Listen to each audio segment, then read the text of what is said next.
Rádio Bandeirantes, na Band News TV, agora 8h17. E quem acompanhou ontem aqui o Jornal Gente ficou sabendo antes que aquela decisão do Supremo Tribunal Federal em relação a emendas estava colocando um ruído na aprovação do pacote de corte de gastos pelo governo federal. Informação trazida aqui em primeira mão pelo Cláudio Humberto. O fato é que por uma pequena margem de votos, a urgência foi aprovada e agora o projeto segue em tramitação na Câmara dos Deputados. Agora, o que vai ser votado, nesse primeiro momento, é o pacote de redução, ou suposta redução, porque quando a gente olha com lupa lá não tem muita coisa. Mas tem uma mudança importante, que é a mudança no critério de correção do salário mínimo, que tem impacto sobre, principalmente, as contas da Previdência, BCP, enfim, tem alguma coisinha lá.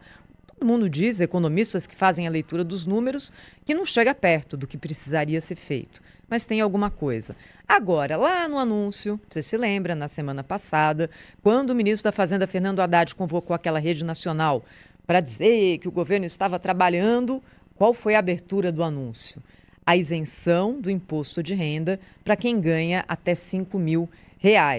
Esse projeto, que fique bem claro, hein, não está no que vai ser votado agora. Fica para o ano que vem e aí é outra negociação, outra história, são outros 500. O ministro da Fazenda, Fernando Haddad, afirmou que essa proposta que altera as regras do imposto de renda, não é um gesto populista. Você fazer uma reforma da renda que vise cobrar um mínimo de quem ganha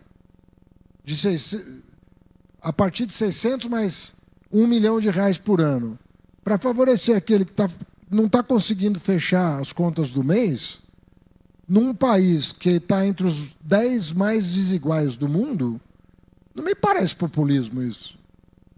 Não acredito que alguém possa classificar na literatura política ou econômica esse gesto como um gesto populista. A questão aí não é essa, né? A questão é que essa medida foi anunciada, é uma medida que abre mão de receita, anunciada junto com um pacote de redução de gastos, para tentar tirar o foco do noticiário. Mas a questão é que isso não vai ser votado agora. O presidente da Câmara, Arthur Lira, disse que o momento do anúncio do governo de aumentar essa isenção do imposto de renda foi inadequado e reforçou que essa medida precisa ser neutra do ponto de vista fiscal. O governo fez o papel dele pensando no encaminhamento de um compromisso de campanha do presidente. O momento, a meu ver, foi inadequado, mas foi uma decisão política do governo. Teve divisão dentro do governo para que ela ocorresse do jeito que ocorreu. Tiveram vencidos e vencedores, né? É um assunto que vai ter que ter muito diálogo, vai ter que ter muito debate. Eu não queria arriscar um prognóstico. Com certeza nós vamos ter que fazer. E ela terá que ser neutra. Pois é, essa é a posição tanto do ministro da Fazenda quanto do presidente da Câmara sobre esse assunto que não está em pauta agora. Fica para o ano que vem, se ficar, né, Cláudio Humberto? Pois é, o governo enfrenta dificuldades, né? Porque nessa questão aí da neutralização da renúncia fiscal, né? Do que vai ser, enfim, consagrada com essa isenção para quem ganha até salários mínimos, tem que ser compensado, está na lei, tem que ser compensado. O problema é que não há essa compensação. É populista porque, afinal de contas, é mentirosa a afirmação de que a compensação está garantida no pacote, e não está. Os especialistas indicam que o governo aponta como compensação para essa renúncia fiscal não é suficiente. E isso só vai aumentar, portanto, o buraco, o rombo, né, os gastos públicos. É essa a preocupação. A preocupação é fiscal. E é populista porque é irresponsável, trata-se disso. Mas o problema principal na aprovação das medidas não é nem esse ponto, que só foi, como a Thaís explicou, só vai ser avaliado no ano que vem, porque o governo só quer isso no ano eleitoral de 2026. Isso é bom lembrar, né? Essa coisa da isenção para quem ganha até 5 salários mínimos. O problema na aprovação do regime de urgência, que foi aprovado por apenas 3 votos de diferença.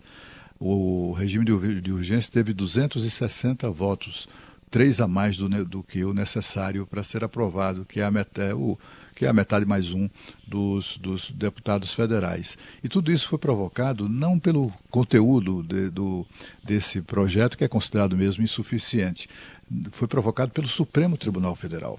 Era tal a ânsia do Supremo Tribunal Federal de dar uma mão no governo, aliás, é tal a ânsia de permanentemente participar desse processo aí político que vem norteando as ações do governo brasileiro, que o Supremo exagerou na entrega de medidas restritivas em relação às emendas parlamentares, irritando muito os deputados. Os deputados ficaram revoltados exatamente em razão, deputados e senadores, em razão daquilo que eu acabei de explicar. Eles votaram e aprovaram uma lei esses dias. O presidente da República sancionou a lei. Dias depois da sanção, o presidente do Senado, porque esqueceram de dizer para o Congresso, né, para o Supremo Tribunal Federal, que a questão já estava resolvida com aquela lei. E aí eles já tinham compromisso de ajudar o governo nisso, aparentemente, e aí o presidente do Supremo convoca o julgamento, a toque de caixa, repique de sino, um assunto tão importante, emendas parlamentares, no plenário virtual, e isso foi rapidamente definido, por unanimidade. O Supremo então avaliza aquelas medidas excessivas, exageradas, que foram indicadas pelo ministro Flávio Dino, né? Como eu disse há pouco, é uma espécie de líder do governo Lula no Supremo Tribunal Federal, nessa casa legislativa que nós temos no Brasil, apesar de a Constituição não prever esse papel. Bom, mas é isso que está pegando, né? Não é apenas a fragilidade do pacote, né, do Haddad, é também e sobretudo essa intervenção, é mais do que uma interferência, né? É uma intervenção mesmo de arrombar portas do Supremo Tribunal Federal nas prerrogativas do Poder Legislativo. O Supremo, ele tomou decisões muito assim, na minúcia, sabe? Aquela coisa que é própria de ato da mesa diretora, que é própria de ato de regulatório interno do Congresso Nacional, indicando, olha, para a emenda ser liberada tem que ter um projeto aprovado pelo Ministério. Isso sabe, enfim, o Supremo Tribunal Federal está se excedendo nisso tudo e acabou criando, o ministro Flávio Dino tentou ser mais realista do que o próprio rei e acabou atrapalhando a vida do rei. Ô Cláudio, vamos seguir nesse assunto. Estamos recebendo aqui no Jornal Gente a presença do deputado Pedro Paulo, do PSD do Rio de Janeiro. Ele é presidente estadual do partido e é coautor de uma PEC alternativa para isso que está se chamando aí de corte de gastos. Deputado, obrigado por conversar conosco ao vivo na Rádio Bandeirantes, na Band News TV. Eu queria saber, em linhas gerais, o que o texto dessa PEC alternativa tem de diferente em relação ao texto que o governo encaminhou para o parlamento. Bom dia. Bom dia, Cláudio, Thaís, Pedro. É um prazer estar aqui falando na Band News. Olha, ela tem uma concepção diferente. Eu acredito que 100% daqueles que acompanham o orçamento público, que mergulham nos problemas, no diagnóstico, na origem que a gente tem de 10 anos de déficit sucessivo, déficits públicos, né? Esse problema fiscal que atrapalha o nosso crescimento, eles têm a compreensão de que se nós não dermos um choque forte de credibilidade, se nós não recuperarmos aquilo que é absolutamente básico, né? Equilibrar receita e despesa, como a gente faz na nossa casa, com a nossa família, como a gente faz nas nossas empresas, a gente não consegue dar credibilidade para o Brasil, para reduzir juros, para conter inflação, para destravar o Brasil, para crescer. Não é crescer um ano, não, é crescer no médio prazo, no longo prazo, que é aquilo que o Brasil também não faz há muito tempo. Então a diferença da PEC tem esse diagnóstico e a absoluta crença que o orçamento equilibrado é fundamental. Então ela é muito mais dura, claro, mas ela é um remédio amargo para se colher verdadeiramente um equilíbrio fiscal. E eu acredito que isso é o que falta na PEC do governo. Por isso essa PEC alternativa, ela entra naquilo que tem que ser feito, nos grandes gastos. Ela desvincula, por exemplo, o salário mínimo do piso previdenciário, que são origens distintas. Ela permite, por exemplo, que o salário mínimo aumente mais, tem os ganhos de produtividade do crescimento do PIB, mas ela adequa o crescimento dos benefícios a limites orçamentários, né? Então, ela também desindexa os pisos de saúde e educação que possam estar ali crescendo de acordo com o limite orçamentário e não sobre a regra de vinculação com a arrecadação, que às vezes cresce bem mais do que o total da despesa pública. Ela fala de gasto tributário, algo que a PEC do governo não fala, que existem quase 540 bilhões no orçamento do ano que vem de algum subsídio que foi dado por todos, né, por toda a sociedade, porque quando um não paga o imposto, outros pagam porque não pagou, e esses 540 bilhões, alguma redução desses incentivos fiscais para um pacote que seja completo, que todos participem. Fala de supersalários, de limitação de emendas às despesas livres que o governo federal tem, ou seja, ela toca em muitos pontos, por isso ela tem um poder muito maior, um vigor muito maior de produzir um superávit ano a ano 3, 4 vezes maior do que o governo apresentou. É claro que a gente tem ali dificuldades, apenas 3 deputados, eu, Kim e Júlio Lopes, apresentamos essa PEC em comparação ao projeto que vem do governo.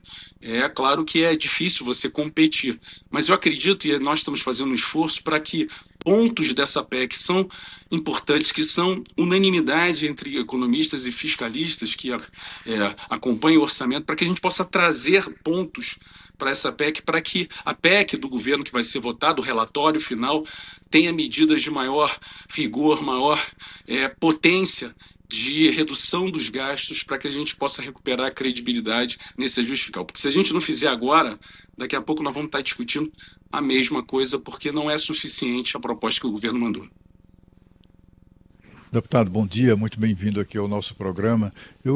A PEC, a proposta parece muito importante mesmo, né? E eu gostaria de saber o seguinte, com esse clima todo que temos hoje no Congresso Nacional, né? Pode ser uma alternativa mesmo ao pacote do governo? Ou pode ser talvez não uma alternativa, mas algo que possa ser feito a mais, né? No sentido da busca do equilíbrio fiscal? Qual a real chance que o senhor vê, por exemplo, de o atual presidente da Câmara, como é que eu diria, encampar isso também, né? Porque ele está insatisfeito com tudo isso que está acontecendo, né? Inclusive com o pacote do governo. Ele poderia eventualmente, ou o senhor tem algum sinal de que Arthur Lira possa apoiar a aprovação dessa PEC que o senhor subscreve? Olha, Cláudio, o presidente Lira é um homem com muita experiência política, e ele vai capturar um pouco a percepção do parlamento, de líderes. Eu tenho esperança de que o sentimento médio da casa seja um sentimento de responsabilidade, né? E da compreensão também de que as propostas do governo foram insuficientes, né? Então, mas há outros elementos também desse impasse, vocês estavam trazendo isso aqui na reportagem. Eu quero crer que algumas medidas, por exemplo, podem incorporar essa PEC. Por exemplo, eu vou apresentar uma emenda com o deputado Mauro Benevides, que fala dos gastos tributários que sequer é tocado, falou um pouco sobre um gatilho de contenção, de disciplinamento de novas renúncias se o pacote que o governo apresentou não cumprir o resultado primário. Mas a gente quer ir além, que é botar, por exemplo, isso que eu falei há pouco, essa escadinha de alguma redução até 10% dos gastos tributários. É uma emenda que nós vamos trabalhar assinaturas para que ela possa ser aprovada.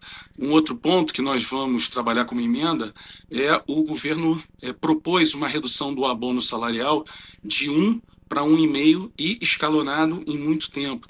Eu não sou contra completamente o abono salarial, mas o abono salarial, de todos os benefícios que são pagos pelo governo, ele é o que tem o menor poder, impacto de redução de pobreza e desigualdade. Quem está falando isso aqui não é o deputado Pedro Paulo, não. São estudos do TCU, do IPEA, e de muitos especialistas, tem farta produção acadêmica que fala que o abono nem se compara, por exemplo, com o poder que tem o Bolsa Família, o BPC, para a gente chegar lá na ponta, nas famílias que mais precisam. E é um gasto gigante que pesa muito no orçamento. Então, tem várias medidas que nós podemos trazer, mas é claro, isso vai precisar de um trabalho muito grande com os líderes e uma compreensão muito grande no parlamento de endurecer uma proposta que o governo mandou, porque muitas vezes tem aquele sentimento, aquele movimento racional do parlamento que fala o seguinte: se o governo não assumiu o desgaste, né, de mandar uma proposta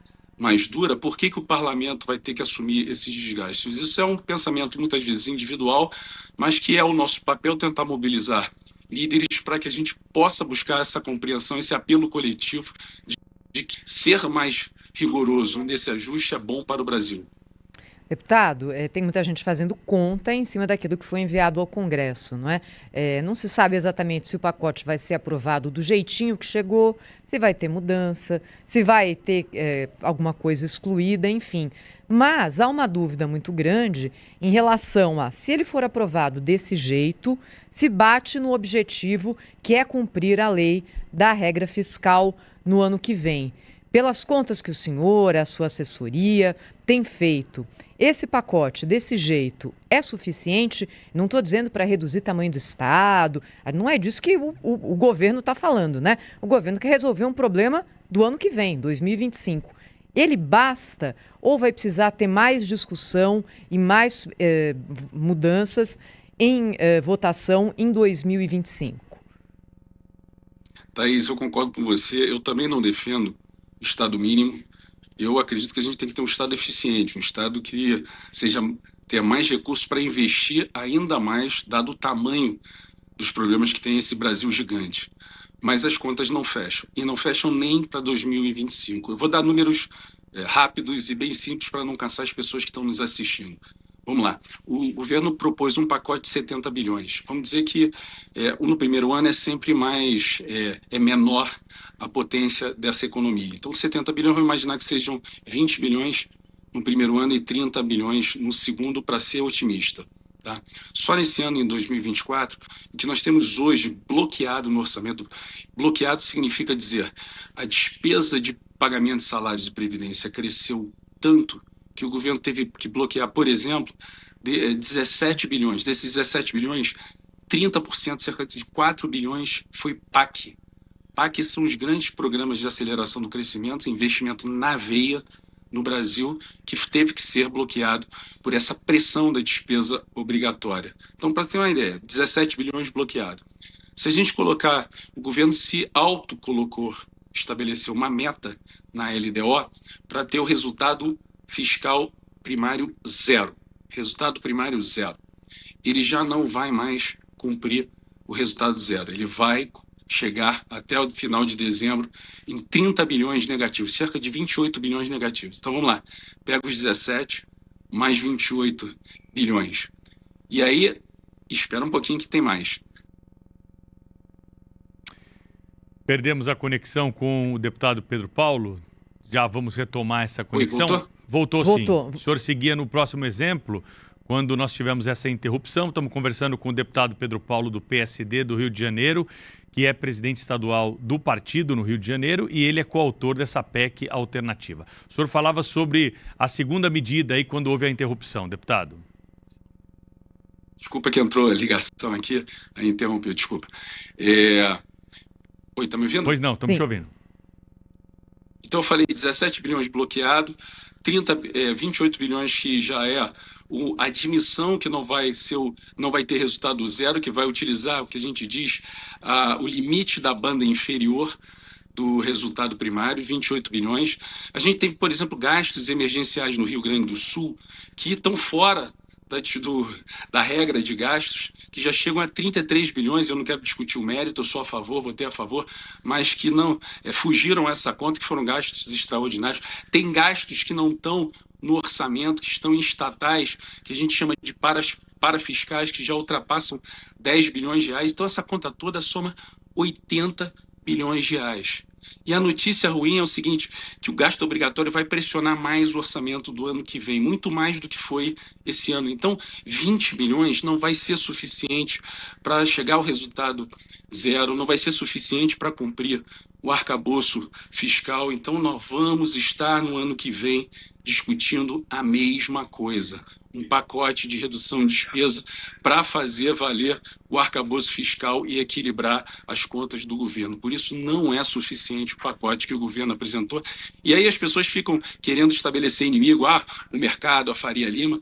Ali a diferença é que as pessoas fazem conta, eles fazem conta, estão olhando o orçamento e precificam seus ativos com base nessa conta que onde vê que o orçamento não fica de pé. Daí esse impasse e daí a pressão que tem no dólar, nos juros futuro, no Banco Central que está sozinho, tendo que utilizar a política monetária para conter a inflação, ou seja, a gente vai continuar com esse problema, ele vai se agravar, o Brasil não vai quebrar, não é nada disso, mas nós vamos continuar com o país com juros pressionados, isso tudo rebatendo preço, rebatendo a inflação, no poder de compra.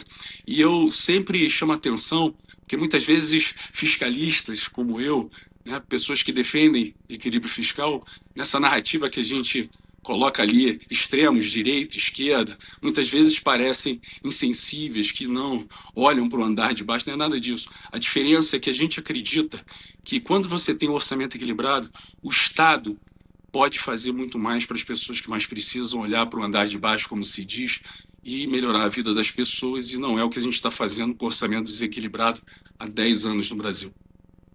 Deputado, mas assim, tem uma sensação também de que os poderes constituídos não estão muito, como é que eu diria, conscientes da necessidade de se promover de se conquistar esse equilíbrio fiscal.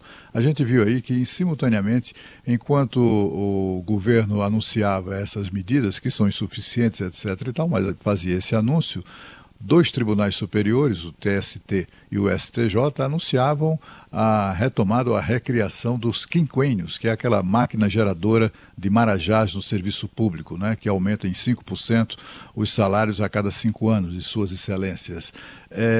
Não falta ali um trabalho das autoridades, sei lá, de quem, talvez do governo, ou os chefes de poder, de conscientizar as pessoas, chegar o doutor Toffoli, o doutor Barroso, sabe, presidente do STJ, do TST, vem cá, olha, a situação é grave, precisamos cortar e não ficar aumentando ainda mais as despesas.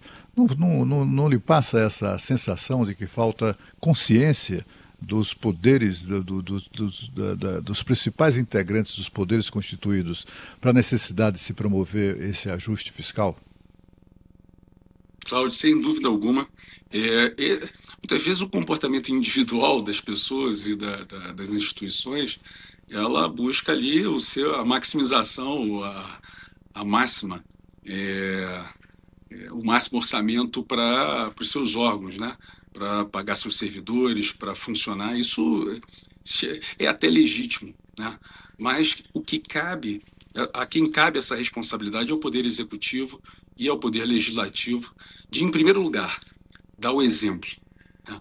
Quando você dá o exemplo contamina, né? Se o Poder Executivo é equilibrado com as suas contas, ele tem a autoridade para constituir esse pacto, né, entre poderes, com o legislativo, com o judiciário, para dizer o seguinte: olha, precisamos todos economizar, fechar as torneiras, porque o Brasil precisa se reequilibrar. Agora, se nós entramos em uma espiral de que somos permissivos com déficit, não tem problema uma dívidazinha maior, porque uma inflação a mais também não é problema para o Brasil, isso vai contaminando e os poderes vão falando: se quem deveria fazer o dever de casa e economizar não está economizando, peraí, deixa eu ver o meu quinquênio aqui, deixa eu aumentar o meu salário aqui, deixa eu botar mais uma verba de gabinete. Então, assim, eu acho que esse exemplo, ele começa no Executivo, tem que ser corroborado pelo Legislativo, e para que isso possa servir de exemplo, e aí sim, os líderes desses poderes conversarem e pactuarem um acordo para redução das suas despesas, o que faria